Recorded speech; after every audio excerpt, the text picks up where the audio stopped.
প্রধান উপদেষ্টা ডক্টর মোহাম্মদ ইউনূসের নেতৃত্বে জাতীয় অর্থনৈতিক পরিষদ এনইসি গঠন করা হয়েছে।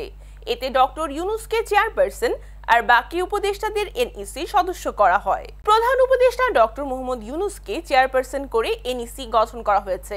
গেল মঙ্গলবার মন্ত্রিপরিষদ বিভাগ থেকে এ সংক্রান্ত প্রজ্ঞাপন জারি করা হয়েছে।